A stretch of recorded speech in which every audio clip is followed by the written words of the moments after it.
chọta iketa mgbe ihe buru Bible pụta n'ezi ozi ọma ihe m na-ekwu ọnwụ na asịrị kọpụta bụ ụwa ihe ji gị bụ ụwa ihe na-eri ikwu bụ okwu sinsi maka anụ m na ahụ dị gị ọfụma ọfụma bụ ụwa na ka anyị gbara na Chineke asọrọ ịdara ogiri ịchọrọ ibidozi jewe Chineke ozi. So yesterday I was watching a Zion Ministry program, you know, and I saw Evangelist Ebuka and one other brother, you know, talking about the conspiracy of some people in Zion Ministry.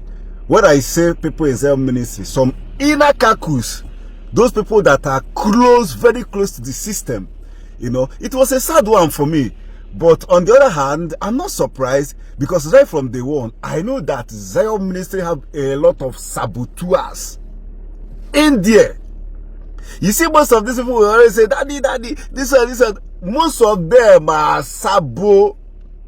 Most of these people will go in Zama. What is Zion Ministry? What is Evangelist Ebuka? Just like he mentioned that sometimes once he's come out, he's just sign check for them to carry whatever project they are doing in the ministry. He doesn't have time for, you know, to cross-check all these things. So some of these people will use that advantage. Now that ministry. You know, now because maybe Apichigebe, some of them si abaya Zama. But it's gonna be a battle that after fighting the outsiders that are trying to set the ministry up, that are trying to mess things about the ministry, or that the insider. It's very, very big shameful thing for those people. You know, one is that I don't see the reason why you'll be working for God in the ministry or in the church. Why can't you? I just see sometimes people can just understand how those things works. Why can't you just do your thing? Just pray for God to bless you because of the work you are doing for Him. He should also make way for you. You will see how things will be going. As far as you are doing your thing there wholeheartedly, without a banzama, without a nuku, without trying to do some certain things, I assure you that things must go for you. Things must surely go for you. Because when you talk about the grace in Zion Ministry, I am a testifier. I can tell you how those things works. Once your heart is neat and pure, it won't put no monchonche gan and waste in order or can't wait see how things will go for you. But the reason why most of you not there can struggle today because that anyuku ibanzama no mum piampiaro man no naru within that circle. Like I always tell people, you think God is stupid? God is not stupid. It's actually He knows his people. He knows the ones that are truly doing the work. He knows the ones that are there to do IM Makwandaibo. After Evangelist Ebuka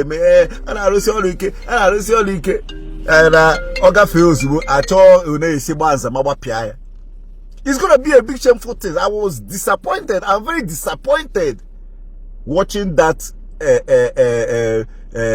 moment yesterday in Zemrich. I'm not surprised anyway. Somebody like me, I'm not surprised. You know, because right from day one, I know what is going on there. That's why sometimes I'll just like to do my thing on one man show. Like, I don't like all these group. No. Because before you know it, I call all those things. But I'm not surprised. But it's going to be a big shameful thing that after fighting the outsiders that have been trying to mess the ministry up, mess the man of God up, since how many years ago now? Or the insider because of Omo Ebanzama. Last time I was discussing with somebody about the preachers. I said before go then that I did not want Evangelist Ebuka. Oh, be him in the media. I charge something they can do free. Yeah, they may just so but Evangelist Ebuka won't go be a man call say okay, Kanaga. Or they tear and all those things. How will you have a near na me bu? It's gonna be a big shameful thing. No, you guys should mind what you are doing there. You guys don't have the fear of God anymore.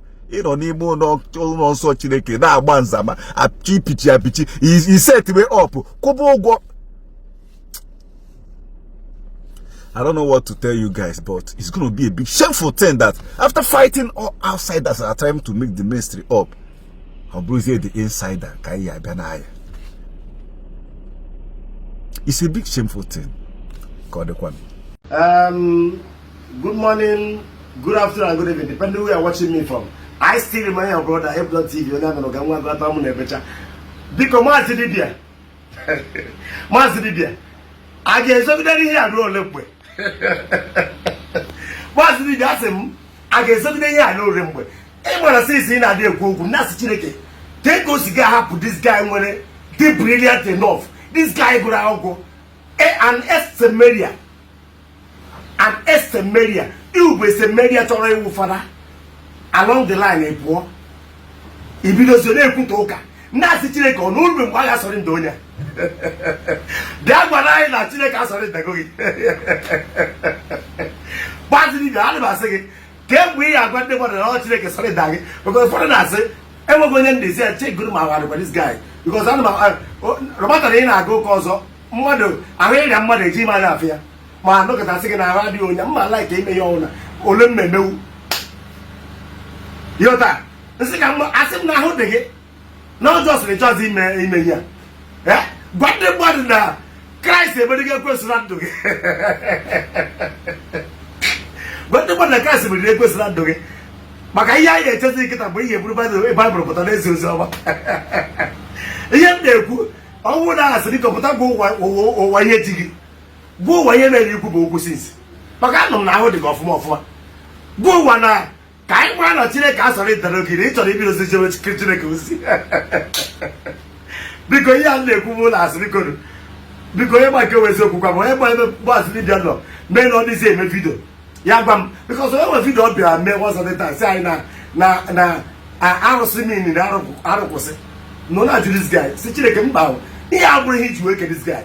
Not getting this guy, Pachaya near bread. This guy, this young guy was with him. Keep on going all of this other change. And I don't see meaning. I don't see that and the money battle. Case no I don't see meaning. That's no problem that this young guy with from the possibly he could do. Now, Chineke, Yaman goes gasoline that this guy. I can Chineke to the solid that was it.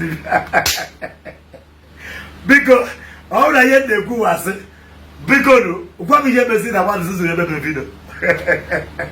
Because Mazzi Dibia, Johnson, but so when he gave Bible preach the first place he had, Bobo will have a band. I guess the Guru. I can't wonder able to see Yameroga. One got on with a because I would have forgot, I would ever give a things like St. Paul or St. Matthew or St. Jude. Why they come to say St. Jude? Like ever said.